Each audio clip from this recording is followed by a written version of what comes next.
대다수의 사람들이 이 사실을 모릅니다. 그리고 50세가 넘어서도 제가 곧 말씀드릴 세 가지 흔한 식품과 함께 해조류를 무심코 계속 섭취한다면 언젠가 의사에게서 평생 투석해야 한다는 말을 듣게 되어도 놀라지 마십시오. 믿기 어려울지 모르지만 이는 단순한 위협이 아닙니다. 이것은 제가 30년 넘게 내과 의사로 일하면서 미역이나 김을 잘못된 방식으로 무심코 섭취하여 다리가 붓고 심장이 빠르게 뛰며 기진맥진한 상태로 제 진료실을 찾은 수많은 환자들을 보며 목격한 현실입니다. 시청자 여러분도 아시다시피 해조류는 우리 한국인의 평생을 함께하는 음식입니다. 생일날 먹는 미역국부터 바다의 깊은 맛이 담긴 김에 쌈밥 한 조각, 그리고 홀로 사시는 어르신들의 도시락에 들어있는 작은 김까지 우리는 해조류를 장수 식품으로 여깁니다.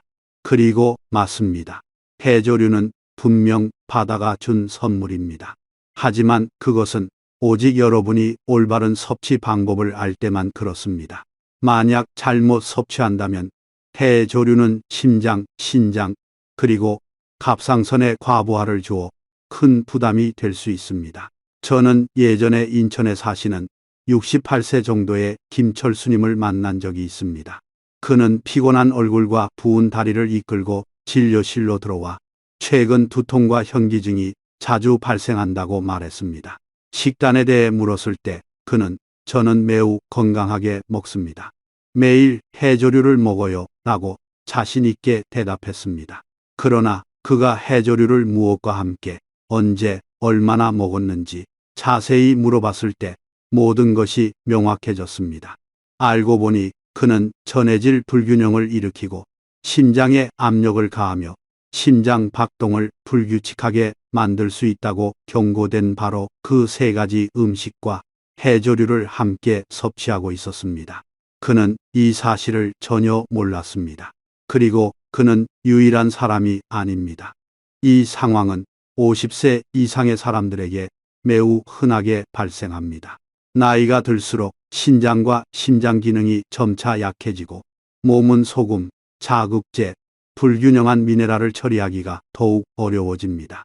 해조류가 상극인 식품과 함께 섭취될 때 우리 몸은 균형을 맞추기 위해 과도하게 노력해야 합니다. 처음에는 가벼운 부종, 피로, 수면 장애만 나타날 수 있습니다.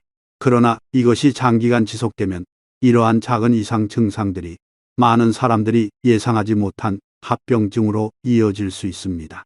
그리고 저를 가장 안타깝게 하는 것은 많은 환자들이 똑같은 말을 한다는 것입니다. 좀 더 일찍 알았더라면 좋았을 텐데요. 이것이 바로 제가 오늘 이 영상을 제작하기로 결정한 이유입니다. 이 영상에서 저는 한국의 거의 모든 가정에서 사용하는 극히 익숙한 세 가지 식품을 폭로할 것입니다.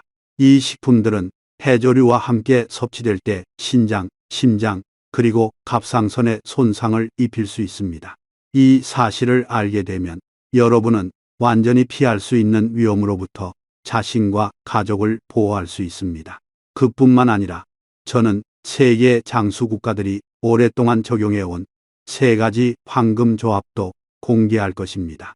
올바르게 조합하여 섭취할 때 해조류는 기억력을 개선하고 뼈의 강도를 높이며 심장이 오랫동안 건강하게 활동하도록 돕고 혈관을 더 깨끗하게 만들 수 있습니다. 여러분은 또한 적절한 섭취량이 얼마인지, 언제 먹는 것이 가장 좋은지, 영양소를 온전히 보존하기 위해 어떻게 요리해야 하는지, 깨끗한 해조류를 선택하는 방법, 그리고 한국의 높은 습도 환경에서 안전하게 보관하는 방법도 알게 될 것입니다. 이 비디오를 시청한 후 해조류는 더 이상 단순한 익숙한 음식이 아니라 매일 여러분의 심장, 뇌, 신장을 돌보는 진정한 건강의 친구가 될 것입니다. 그리고 만약 이 정보가 유용하고 다른 사람의 생명을 구할 수 있다고 생각하신다면 채널 구독 버튼을 누르고 좋아요 버튼을 클릭하여 이 영상을 여러분의 사랑하는 사람들에게 공유해 주십시오. 이 나라의 모든 어르신들이 항상 건강하시기를 기원하며 행운의 숫자 7을 댓글로 달아주세요. 그렇다면 대체 해조류, 곧 바다의 명약이라고 불리는 해조류를 여러분의 몸에 교란을 일으키는 물질로 만들 수 있는 3가지 흔한 식품은 무엇일까요? 이제 각 조합별로 자세히 알아보겠습니다. 시청자 여러분께서는 주의 깊게 들어주시길 바랍니다. 어쩌면 오늘 아침에 바로 여러분이 무심코 이렇게 섭취했을 수도 있기 때문입니다. 첫 번째 조합, 해조류와 김치입니다. 저는 여러분이 이렇게 생각하고 계시다는 것을 압니다. 김치가 해롭다고 평생 김치를 먹었는데 아무 문제 없었어. 저도 그 점을 이해합니다. 김치는 한국 음식의 영혼입니다. 하지만 여기서 문제는 김치에 있는 것이 아니라 김치와 해조류를 같은 식사에서 함께 먹는 행위에 있습니다. 김치는 나트륨, 즉 소금 함량이 매우 높습니다. 발효가 잘 되려면 유익균이 안정적으로 활동할 수 있을 만큼 충분히 많은 양의 소금을 사용해야 합니다. 그리고 이로 인해 소량의 김치 한 그릇만으로도 단기간에 혈압을 높일 수 있는 충분한 나트륨을 함유하게 됩니다. 반면에 해조류는 몸속의 소금량을 균형 있게 조절하는 데 도움이 되는 미네랄인 칼륨이 매우 풍부합니다. 듣기에는 좋은 것 같죠? 하지만 김치의 나트륨이 해조류의 칼륨이 조절할 수 있는 능력보다 훨씬 빠르게 여러분의 몸에 들어올 때 즉각적인 불균형이 발생합니다. 아산병원 의료센터의 연구에 따르면 나트륨과 칼륨이 동시에 다량으로 몸에 들어올 때 특히 50세 이상인 경우 신장 시스템은 균형을 유지하기 위해 훨씬 더 열심히 일해야 합니다. 이는 식사 직후 피로감, 현기증, 심계항진 즉 심장이 빠르게 뛰거나 맥박이 건너뛰는 느낌을 유발합니다. 여기서 그치지 않습니다. 김치는 발효될 때 특유의 맛을 내는 천연 물질인 히스타민도 포함되어 있습니다. 이 히스타민이 해조류의 풍부한 요오드와 결합하면 일부 사람들은 얼굴이 붉어지고 화끈거림, 가벼운 발진 또는 미열이 있는 것처럼 머리가 무거운 느낌을 받을 수 있습니다. 이는 특히 피부가 민감하거나 갑상선 문제가 있는 고령층에게 발생하기 쉽습니다. 저는 대구에 사시는 이영자 할머니를 만난 적이 있는데 그분은 매일 아침 김으로 쌈밥 한 조각과 김치 한 조각을 드셨습니다. 그분은 매일 아침 식사 후 가볍게 어지러움을 느끼고 몇 분 동안 눈이 침침해진다고 말했습니다. 그분은 나이 때문이라고 생각했습니다. 그러나 저희가 그분의 식단을 확인했을 때 문제는 바로 식탁에 있었습니다. 그 무해해 보이는 조합이 바로 원인이었습니다. 두 번째 조합, 해조류와 아침 커피 또는 라떼입니다. 시청자 여러분, 오늘 아침 해조류를 드신 후 커피 한 잔을 마시지 않으셨습니까? 만약 대답이 예라면 이 부분에 대해 정말 주의 깊게 들어주십시오. 커피는 블랙커피든 라떼든 모두 카페인을 함유하고 있습니다. 이 물질은 각성 효과가 뛰어나지만 해조류 속 중요한 미네랄 흡수를 방해합니다. 한국의 연구에 따르면 카페인은 해조류의 주요 건강 가치를 구성하는 성분인 칼슘, 마그네슘, 그리고 요오드의 흡수율을 최대 70%까지 감소시킬 수 있습니다. 하지만 이것이 가장 우려되는 것은 아닙니다. 카페인이 요오드와 결합하면 에너지와 심장 박동을 조절하는 기관인 갑상선을 평소보다 더 강하게 자극합니다. 이는 갑상선 기능이 젊을 때처럼 안정적으로 작동하지 않는 50세 이상에게 특히 위험합니다. 그 결과 심장이 빠르게 뛰고 손이 약간 떨리며 이유 없이 불안하거나 초조함을 느낄 수 있습니다. 여러분은 해조류를 먹고 커피를 마신 후 약간의 가슴 두근거림, 심장 박동 강화, 집중력 저하 등을 느껴본 적이 있으십니까? 그것은 커피가 강해서가 아니라 커피와 요오드의 조합이 갑상선을 과도하게 자극했기 때문입니다. 라떼의 경우 문제는 우유 속 지방과 단백질 양에 있습니다. 이들이 해조류 속 미네랄과 결합할 때 소화 시스템이 강하게 반응하여 복부 팽만감, 소화 불량 또는 가벼운 설사를 유발할 수 있습니다. 원래 소화 능력이 약한 고령층에게 이러한 반응은 더욱 쉽게 발생합니다. 세 번째 조합, 해조류와 간장 또는 짠 조림 반찬입니다. 이것은 한국 가정에서 저지르는 가장 흔한 실수 중 하나이며 특히 미역국을 먹을 때나 마른 김을 간장에 찍어 먹을 때 발생합니다. 심지어 저조차도 예전에는 이것이 해로울 수 있다는 것을 전혀 모르고 그렇게 했습니다. 한국 간장은 나트륨 함량이 매우 높아서 작은 한 스푼만으로도 하루 소금 요구량의 대부분을 차지할 수 있습니다. 해조류를 간장과 함께 섭취하면 혈액 속 나트륨이 빠르게 증가하여 혈압이 즉시 상승합니다. 게다가 해조류는 몸에 수분을 보유하는 성질이 있어 부종이나 혈압 상승 상황을 더욱 악화시킵니다. 한국국립영양연구소의 한 연구에서 한 끼 식사에서 해조류와 간장을 함께 섭취한 고령층은 간장 없이 해조류만 섭취한 그룹에 비해 식후 혈압 상승률이 30% 높았습니다. 그뿐만 아니라 간장이 해조류 속 천연 아미노산과 접촉할 때 형성되는 화합물은 민감한 사람들에게 위 자극을 일으킬 수 있습니다. 이것이 바로 위염이나 위산 역류가 있는 사람들이 해조류를 짠 조림 반찬과 함께 먹은 후 속쓰림을 느끼는 이유입니다. 제가 만난 사례 중 하나는 인천에 사시는 박상훈 어르신이었습니다. 그는 당뇨병과 고혈압이 있었지만 매일 아침 미역국과 장조림을 함께 드셨습니다. 매 식사 후 그는 두통, 목의 뻣뻣함, 심계항진을 자주 겪었습니다. 식단을 바꾼 후 그 증상들은 단 일주일 만에 눈에 띄게 감소했습니다. 우리는 방금 평범해 보이지만 고령층의 건강에 매우 위험할 수 있는 세 가지 조합을 살펴보았습니다. 그리고 저는 여러분이 이 점을 기억하시기를 바랍니다. 해조류 자체가 해로운 것이 아니라 우리가 먹는 방식이 문제를 일으킨다는 것입니다. 많은 가정이 무심코 저지르고 있는 이 세 가지 위험한 조합을 알게 된 후 아마도 여러분은 이렇게 궁금해하실 것입니다. 잘못 먹으면 이렇게 위험한데 왜 해조류는 여전히 슈퍼푸드, 세계 최장수 국가들의 장수 식품이라고 불리는 걸까? 시청자 여러분의 안심을 위해 저는 해조류가 왜 바다의 명약으로 간주되는지 명확히 이해할 수 있도록 돕겠습니다. 해조류의 이 점은 단순한 소문이 아니라 수많은 대규모 연구를 통해 입증되었습니다.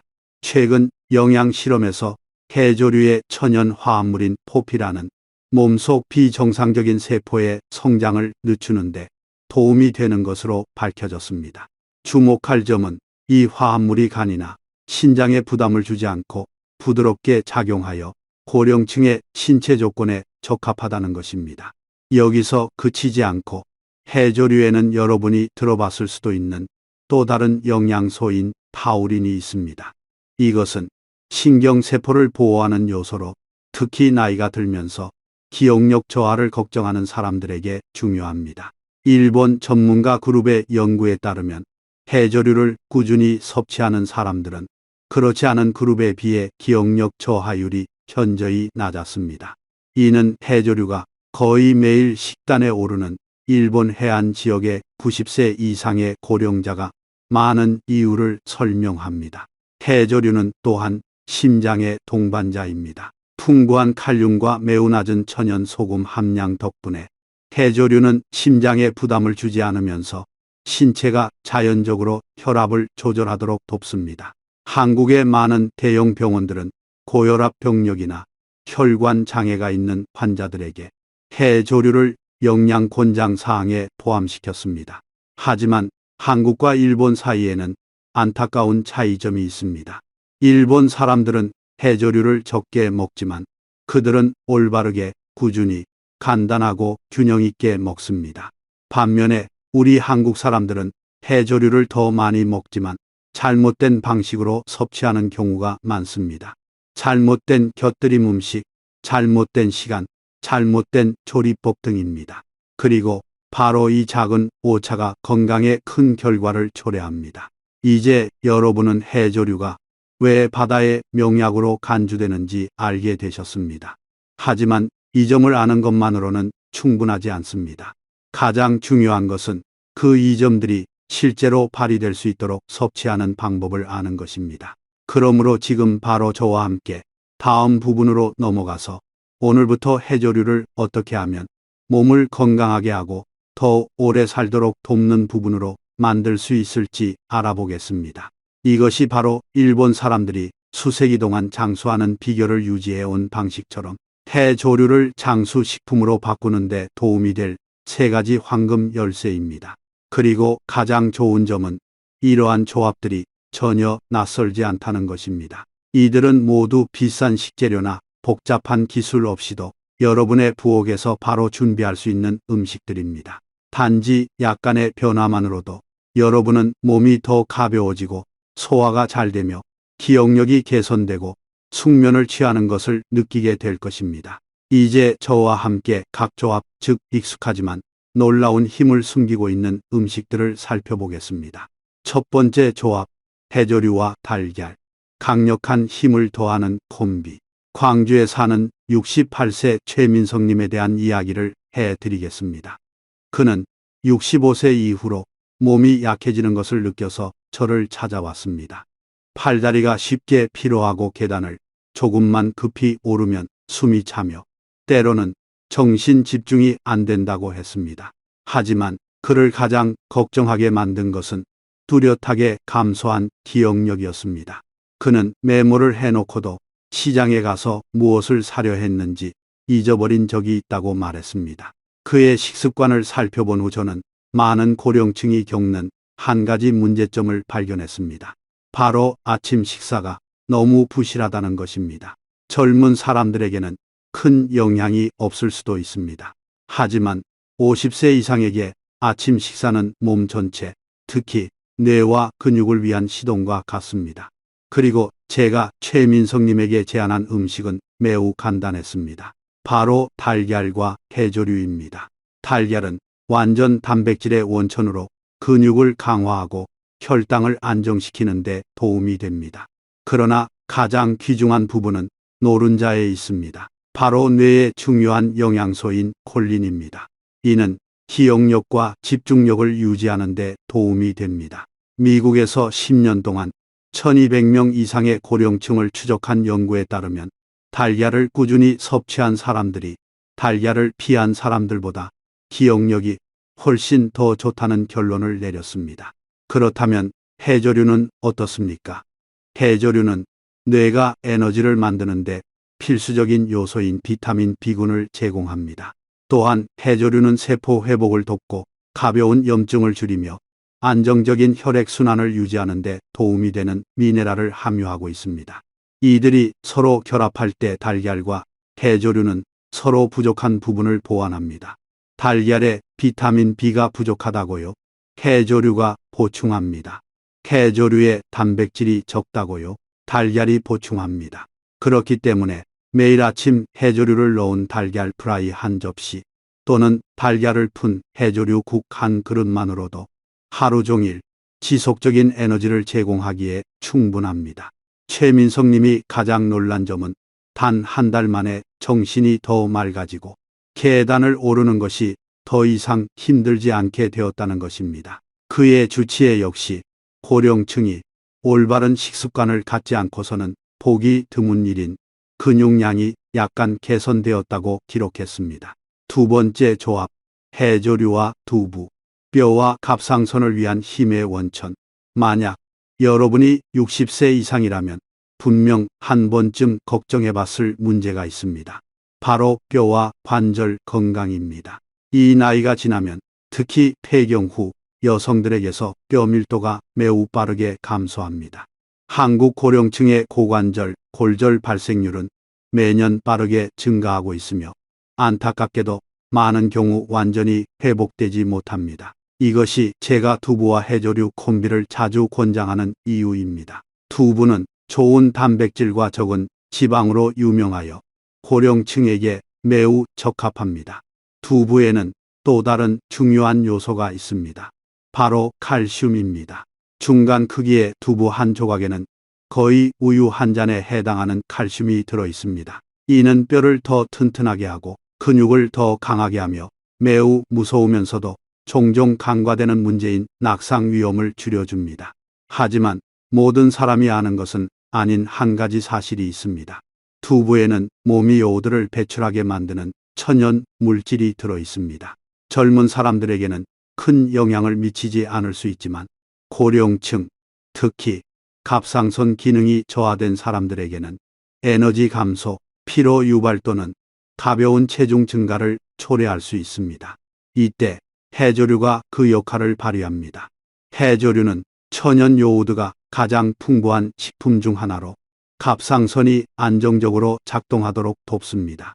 두부와 해조류를 함께 섭취하면 여러분의 몸은 충분한 요오드를 보충받고 칼슘 흡수가 더 잘 되며 갑상선에 대한 걱정 없이 뼈가 더 튼튼해집니다. 많은 일본 고령층이 매일 와카메, 즉 미역 두부 수프를 먹는 것은 단지 맛있기 때문이 아니라 그들이 건강 가치를 이해하고 있기 때문입니다. 한국에서도 우리는 미역 두부국을 끓이거나 간단하게 해조류를 섞은 두부 샐러드를 통해 비슷한 것을 할 수 있습니다. 이것은 가볍고 소화가 잘 되며 관절 통증, 골다공증 또는 가벼운 갑상선 기능 저하 문제를 겪고 있는 사람들에게 매우 적합한 음식입니다. 세 번째 조합, 해조류와 콩나물 또는 호박, 강력한 해독 콤비. 앞의 두 조합이 기억력 강화와 뼈 보호에 도움이 되었다면 해조류와 콩나물 또는 호박 콤비는 몸의 천연 정수기입니다. 콩나물은 섬유질 함량이 매우 높으며 간이 독소를 배출하도록 돕는 효소도 풍부합니다. 콩나물을 꾸준히 섭취하는 고령층은 혈중 지방을 더 잘 줄일 수 있으며 이로 인해 동맥경화와 심장 질환 위험이 감소합니다. 한편 호박, 특히 애호박과 단호박은 몸을 진정시키고 혈압을 가볍게 낮추며 숙취 해소 능력으로 유명합니다. 몸에 열이 많거나 부종이 있거나 가벼운 불면증을 겪는 사람들은 호박을 꾸준히 섭취할 때 몸이 더 편안해지는 것을 느낍니다. 해조류와 결합하면 이 식품들의 효과는 뚜렷하게 증가합니다. 왜냐하면 해조류는 칼륨이 매우 풍부한데 이 미네랄은 몸에서 소금을 배출하는 데 도움을 줍니다. 혈액 속 소금 양을 줄이는 것이 바로 혈압을 안정적으로 유지하고 심장에 대한 압력을 줄이는 중요한 열쇠입니다. 저는 20년 동안 고혈압을 알아온 74세의 수원에 사시는 정동철 어르신을 지도한 적이 있습니다. 일주일에 3번 점심 식사에 콩나물과 해조류를 섞은 샐러드를 추가했을 뿐인데 2달 후 그분의 혈압은 150에서 약 135로 떨어졌습니다. 이것은 심지어 그분의 주치의도 놀란 결과였습니다.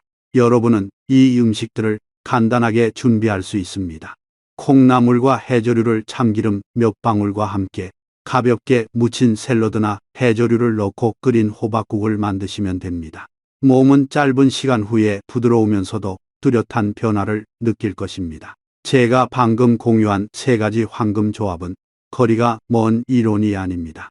이들은 모두 철저히 연구된 영양 원칙을 기반으로 하며 고령층에게 적합하고 일상생활에서 쉽게 적용할 수 있습니다. 하지만 시청자 여러분, 올바른 음식만 먹는다고 해서 충분하지 않습니다. 해조류는 여러분이 적절한 양, 적절한 시기, 그리고 올바른 조리법으로 섭취할 때만 그 효능을 최대한 발휘합니다. 저는 올해 72세인 인천에 사시는 강성호 어르신을 만난 적이 있는데 그는 미네랄을 보충하기 위해 매일 해조류를 먹는다고 말했습니다. 그러나 식습관을 확인했을 때 저는 그분이 매일 거의 4장의 큰 김을 먹고 있다는 것을 발견했습니다. 몇 달 후 그는 이유 없이 심장이 빠르게 뛰고 잠들기 어려워하며 체중이 감소하기 시작했습니다. 그리고 주된 원인은 요오드 과다였습니다.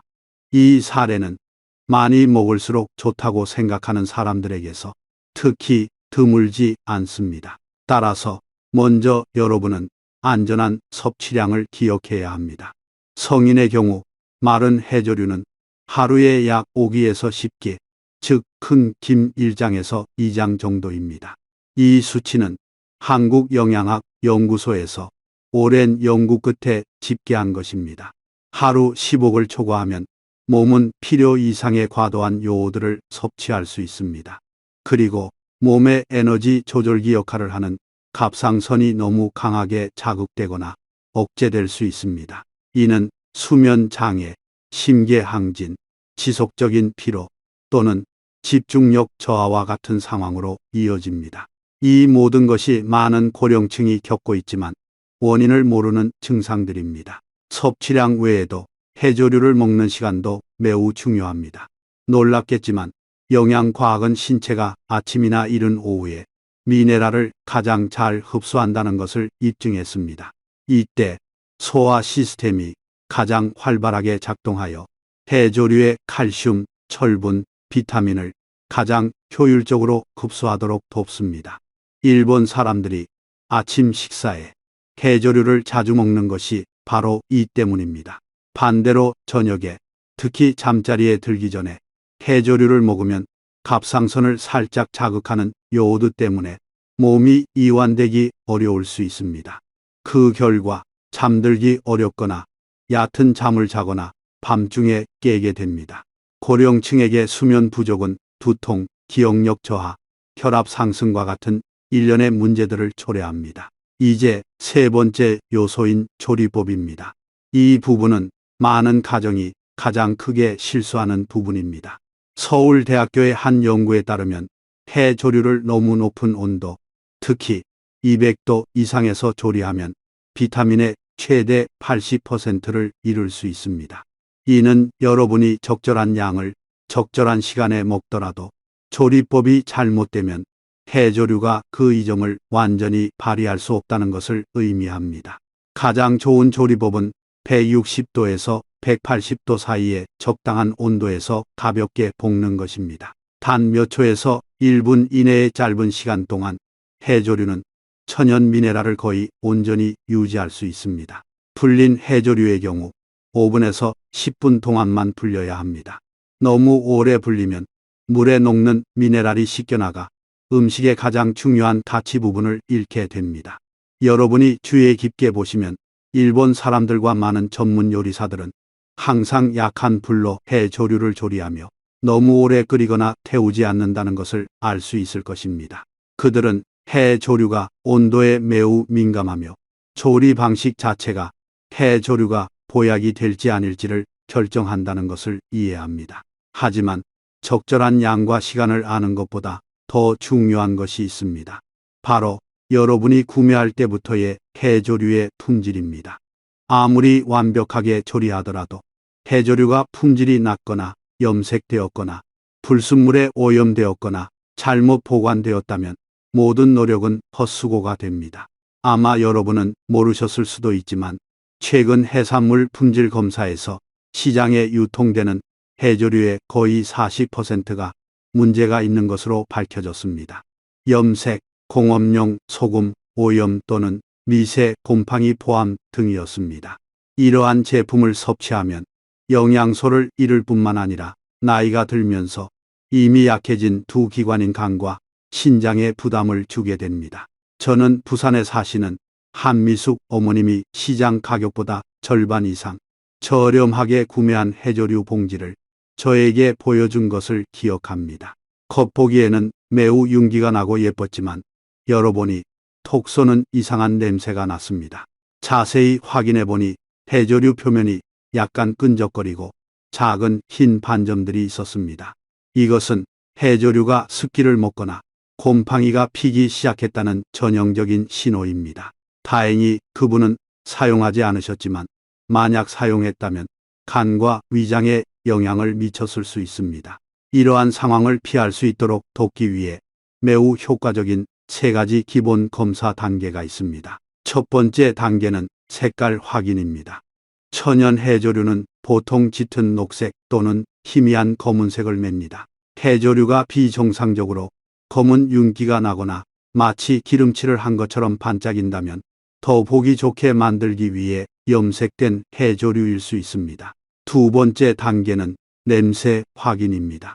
깨끗한 해조류는 항상 가볍고 맵지 않으며 강하지 않은 바다 냄새가 납니다. 시큼한 냄새, 톡 쏘는 냄새 또는 이상한 냄새가 나면 즉시 구매하지 마십시오. 이는 해조류가 잘못 보관되었거나 곰팡이에 감염되었다는 신호입니다. 마지막 단계는 해조류 한쪽 끝을 물에 담근 후 휴지에 대보는 것입니다. 만약 휴지에 짙은 녹색 또는 검은색 얼룩이 나타난다면 해조류가 인공적으로 염색되었을 가능성이 매우 높습니다. 위 세 단계를 제외하고 신뢰할 수 있는 생산지를 선택하는 것도 매우 중요합니다. 한국에서는 완도나 제주도의 해조류가 깨끗한 바다와 엄격한 관리 덕분에 매우 높게 평가됩니다. 일본에서 수입된 해조류, 특히 홋카이도 지역의 해조류도 좋은 선택입니다. 여러분은 출처 정보가 투명한 평판 좋은 브랜드를 우선적으로 구매해야 합니다. 여러분이 구매한 해조류의 품질이 좋다면 여러분의 부엌은 톡 쏘는 냄새나 화학 약품 냄새가 아닌 은은한 바다 냄새로 가득 찰 것입니다. 그리고 조리할 때 깨끗한 해조류는 비정상적으로 딱딱하지 않고 빠르게 부드러워질 것입니다. 좋은 해조류를 선택했더라도 여정은 아직 끝나지 않았습니다. 해조류가 영양소를 온전히 유지하게 하려면 올바른 보관 방법을 알아야 합니다. 특히 한국에서는 계절에 따라 기후가 변하고 더운 달에는 습도가 높고 겨울에는 춥고 습하기 때문에 해조류는 물을 흡수하기 쉽고 부드러워지며 본래의 맛을 잃기 쉽습니다. 많은 가정이 자신이 조심스럽게 보관하고 있다고 생각하지만 작은 실수 하나만으로도 해조류는 빠르게 상하고 심지어 모르는 사이에 영양 가치가 감소할 수 있습니다. 가장 흔한 오해 중 하나는 해조류를 냉장고에 보관하는 것입니다.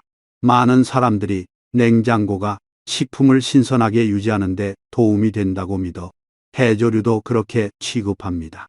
하지만 해조류는 완전히 다릅니다. 냉장고는 습도가 높은 환경이며 특히 문을 자주 여닫을 때 식품 표면의 수증기가 항상 응결됩니다. 해조류가 이러한 습한 환경에 노출되면 쉽게 물을 흡수하여 부드러워지고 바삭함을 잃으며 심지어 곰팡이 발육 환경을 조성할 수 있습니다. 색이 짙어지거나 이상한 냄새가 나는 해조류는 잘못된 보관 방식의 전형적인 징후입니다. 올바르게 보관하기 위해 가장 중요한 것은 해조류를 절대적으로 건조하게 유지하는 것입니다. 포장지를 개봉하면 해조류를 두꺼운 지퍼백이나 밀폐 용기로 신속하게 옮기고 공기가 들어가지 않도록 하십시오. 봉지나 용기에 작은 습기 제거제를 추가하면 해조류가 건조하고 바삭하며 향긋한 상태를 더 오래 유지하는 데 도움이 됩니다. 이것은 단순한 입소문이 아니라 많은 고품질 해조류 생산 업체들도 소비자들이 집에서 바로 실행하도록 권장하는 방법입니다. 장기간 보관을 원하신다면 냉동실이 가장 안전한 선택입니다. 냉동실의 낮고 건조한 온도는 박테리아와 곰팡이의 성장을 막고 해조류의 바삭함과 천연 풍미를 그대로 유지시켜 줍니다. 한국과 일본의 많은 요리사들이 식당에서 사용하는 고급 해조류를 보관하기 위해 이 방법을 택합니다. 올바르게 보관하기만 하면 해조류는 가치가 떨어지지 않고 몇 달 동안 품질을 유지할 수 있습니다. 여러분이 해조류를 올바르게 보관할 때 단순히 음식을 더 맛있게 유지하는 것뿐만 아니라 자신의 건강을 보호하고 있는 것입니다. 해조류가 더 깨끗하고 더 건조하고 더 자연스러울수록 해로운 박테리아, 곰팡이 또는 독소를 포함할 위험이 적기 때문입니다.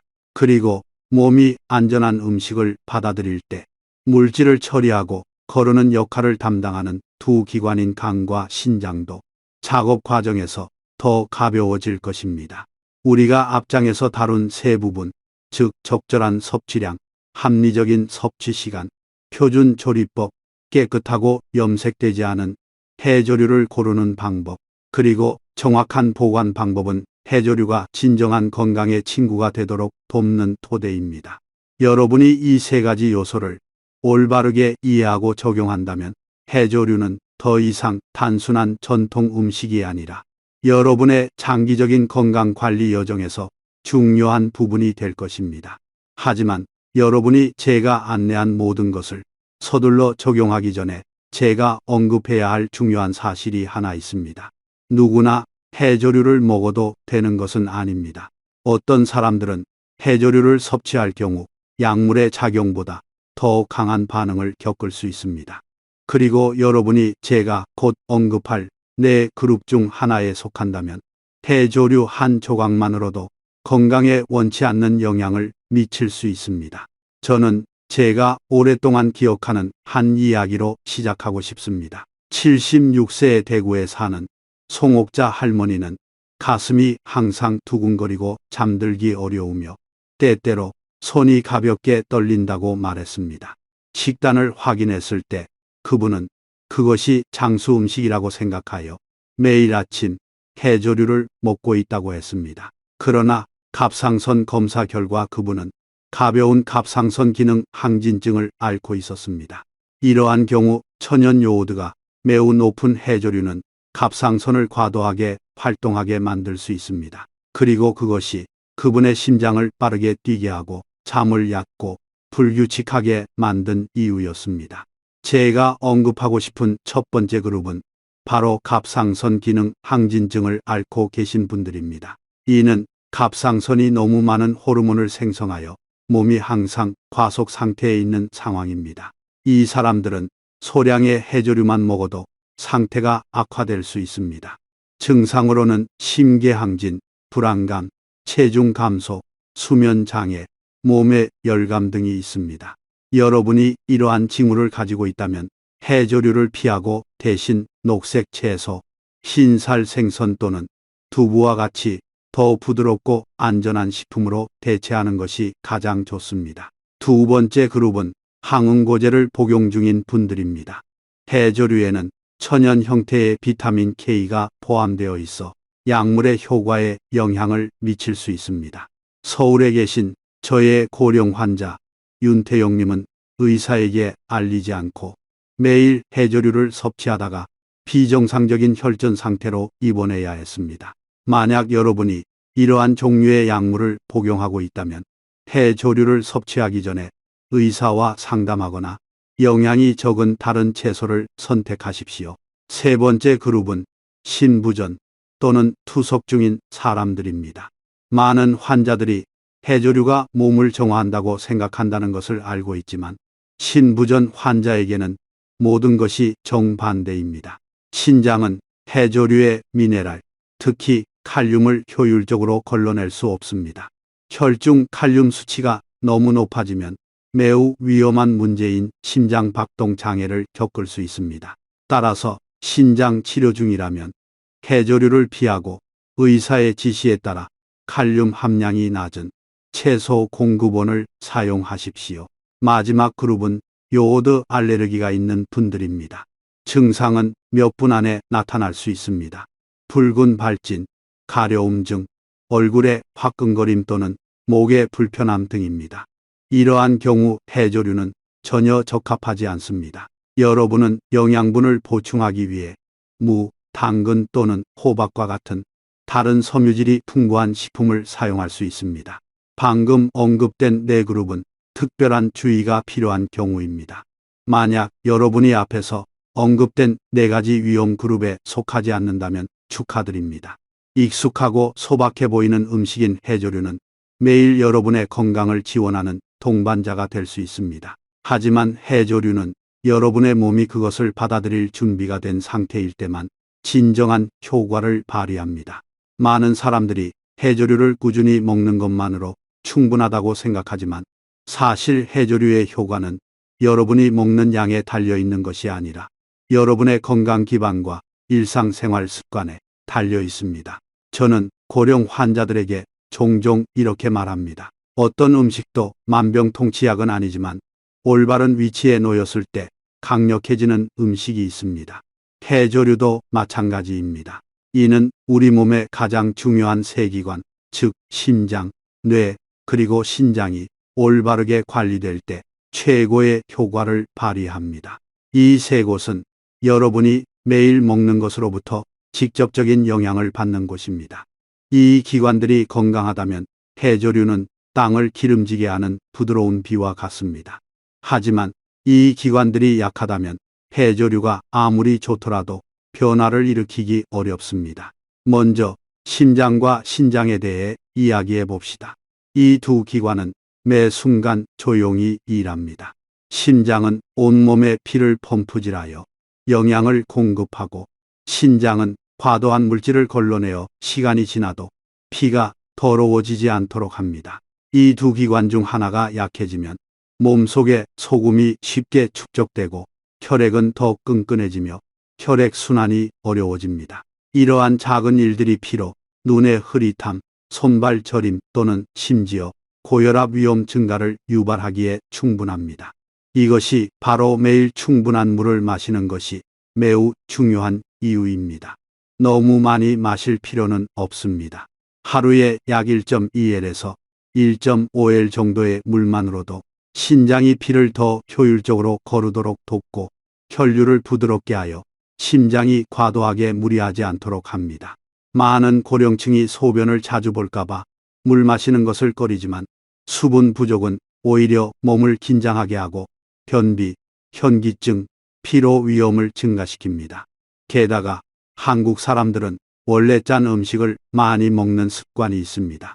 김치, 된장국, 찌개, 면 요리, 조림 반찬 모두 권장 기준보다 높은 소금 함량을 포함하고 있습니다. 몸에 소금이 너무 많이 축적되면 해조류의 나트륨 배출 효과가 상당히 제한됩니다.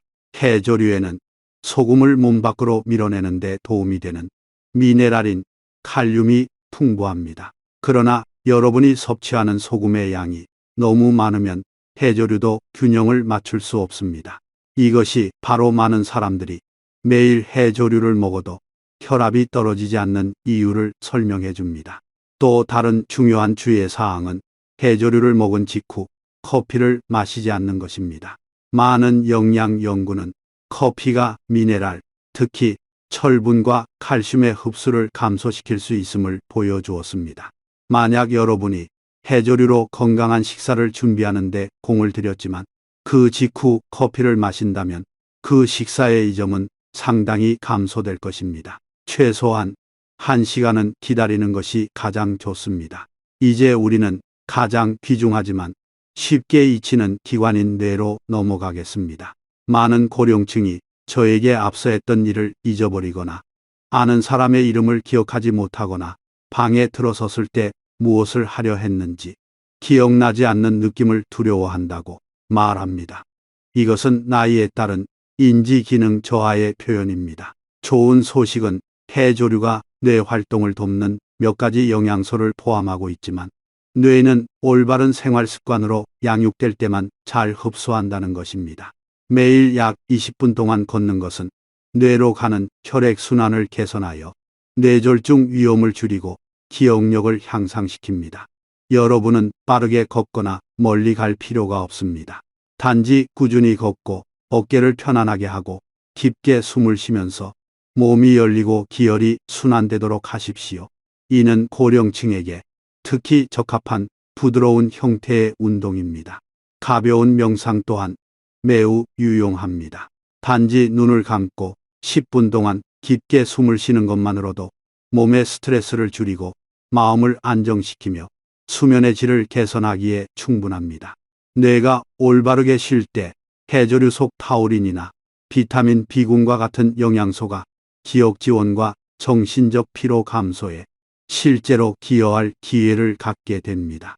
또한 많은 사람들이 간과하는 또 다른 점은 저녁에 휴대전화와 TV에서 나오는 블루라이트가 깊은 수면을 방해할 수 있다는 것입니다. 충분히 잠을 자지 못하면 뇌가 회복할 시간이 부족하고 이는 영양소 흡수 능력을 감소시킵니다. 따라서 11시 이전에 잠자리에 들고 취침 1시간 전에는 휴대전화 사용을 자제하도록 노력하십시오. 갑상선 역시 해조류 이야기에서 중요한 역할을 합니다. 이는 몸의 활동 속도를 제어하는 기관입니다. 여러분이 장기간 스트레스를 받거나 튀긴 음식, 단 음식을 너무 많이 먹으면 갑상선은 쉽게 불균형해집니다. 갑상선이 불규칙하게 작동하면 해조류 속 미네랄이 올바르게 사용되기 어렵습니다. 따라서 스트레스를 줄이고 더 담백하게 먹으며 평온한 정신 상태를 유지하는 것이 갑상선을 내부에서 지원하는 방법입니다. 마지막은 식습관입니다. 천천히 먹고 잘 씹는 것은 익숙하게 들리는 조언이지만 가장 강력한 효과를 가집니다. 여러분이 잘 씹을 때 위장의 부담이 줄어들고 영양소 흡수가 더 잘 되며 장이 건강해집니다. 이는 섬유질과 미네랄이 풍부한 해조류가 백만감이나 소화불량을 일으키지 않고 몸에 부드럽게 들어가는데 도움을 줍니다. 매 식사마다 생선, 달걀, 두부와 같은 채소와 단백질을 포함시키도록 노력하십시오. 채소는 장을 안정시키는 데 도움이 되고 단백질은 근육을 더 건강하게 만듭니다. 몸에 충분한 단백질이 있을 때 신진대사 과정이 더 원활하게 이루어지고 해조류의 영양소도 효과를 발휘합니다. 야식을 피하는 것은 많은 고령층이 알지만 실천하기 어려운 일입니다. 늦게 식사하면 위장이 쉬어야 할 시간에 활동하게 됩니다. 이는 역류, 복부 팽만감, 수면 장애의 위험을 증가시킵니다.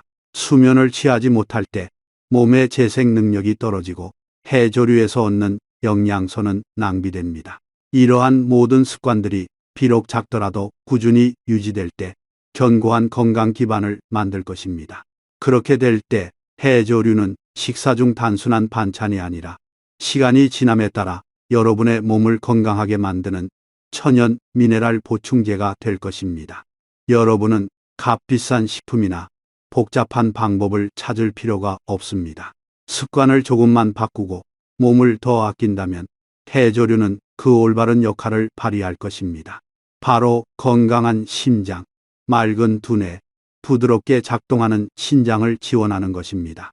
우리가 각 부분을 함께 살펴보면서 무엇을 피해야 하고 무엇을 결합해야 하는지, 깨끗한 해조류를 고르는 방법, 영양소를 온전히 보존하기 위해 요리하는 방법, 가치를 잃지 않도록 보관하는 방법, 그리고 몸이 더 잘 흡수하도록 돕는 생활 습관까지 이해하게 되었을 때 지금이야말로 여러분이 방금 지나온 전체 여정을 되돌아볼 이상적인 시점입니다. 정보가 많았지만 제가 공유한 모든 것은 단 하나의 목적을 가지고 있었습니다. 그것은 여러분이 자신의 몸을 이해하고 무의식적인 습관이 아닌 진정한 동반자로서 해조류를 사용하는 방법을 알도록 돕는 것입니다. 오늘 우리는 3가지 위험한 조합에 대해 배웠습니다.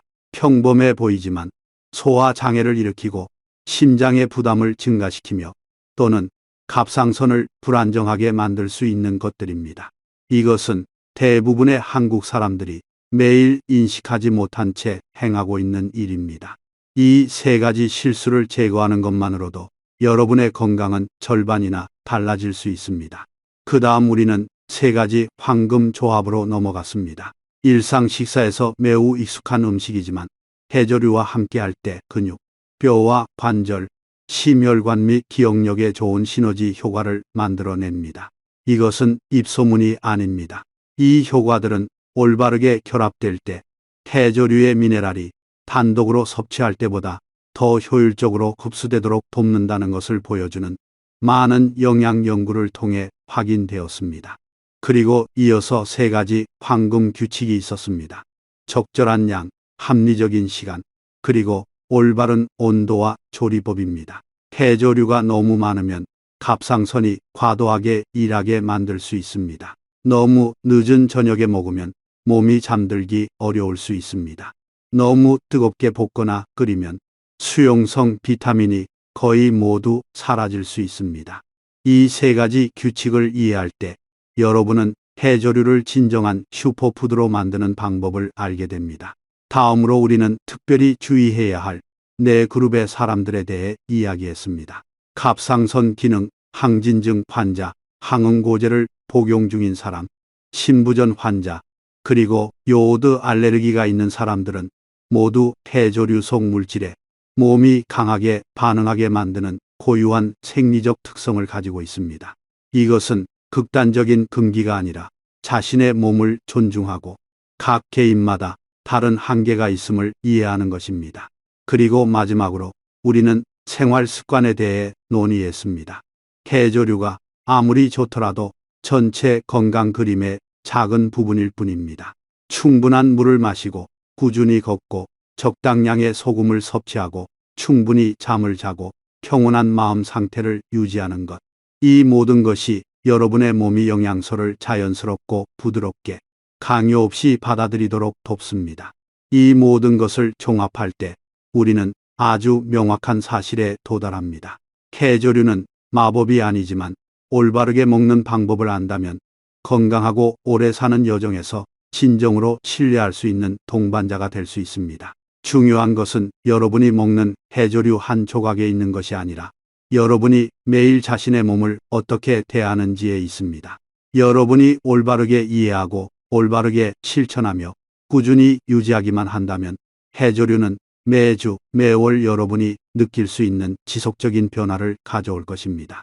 그리고 만약 오늘 해조류를 올바르게 먹는 방법, 위험한 조합을 피하는 방법, 그리고 이 익숙한 식품으로 심장, 신장, 갑상선을 보호하는 방법에 대한 공유가 여러분 자신에게 유용하다고 느끼셨다면 혼자만 간직하지 마십시오. 어쩌면 여러분의 배우자, 가족 또는 여러분의 집에 종종 김을 얻으러 오는 이웃이 무심코 잘못된 방식으로 먹고 있을 수도 있습니다.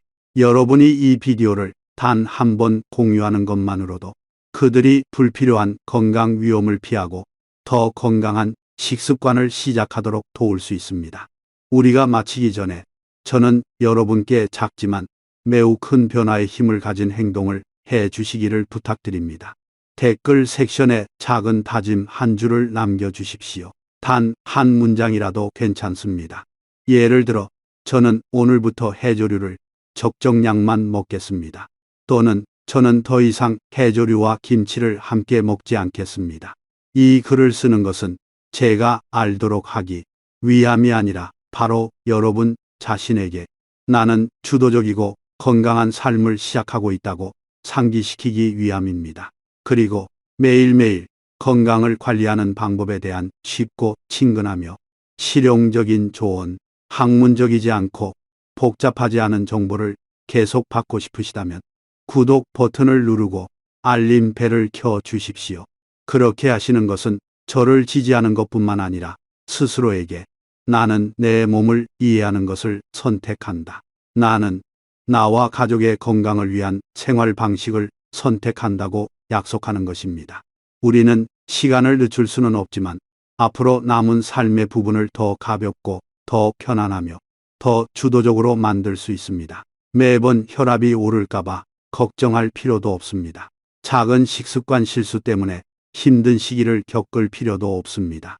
오늘 영상 내내 저와 함께 해주신 시청자 여러분께 감사드립니다. 다음 영상에서도 저는 간단하고 적용하기 쉬우면서도 장기적인 변화를 가져오는 영양 습관과 생활 방식을 계속 공유할 것입니다. 그래서 여러분이 질병을 피할 뿐만 아니라 사랑하는 가족 및 사람들과 함께 매일 즐겁게 살 수 있도록 돕겠습니다. 그리고 작별 인사를 하기 전에 중요한 한 가지를 다시 한번 상기시켜 드립니다. 오늘 제가 공유한 모든 내용은 교육 및 참고용입니다. 만약 여러분이 신부전, 갑상선 기능 항진증과 같은 기저질환이 있거나 특수 약물을 복용 중이시라면 식단을 변경하거나 일상 식단에 해조류를 추가하기 전에 반드시 담당 의사와 상의하십시오. 항상 건강하시고 평안하시기를 바라며 다음 영상에서 다시 뵙겠습니다.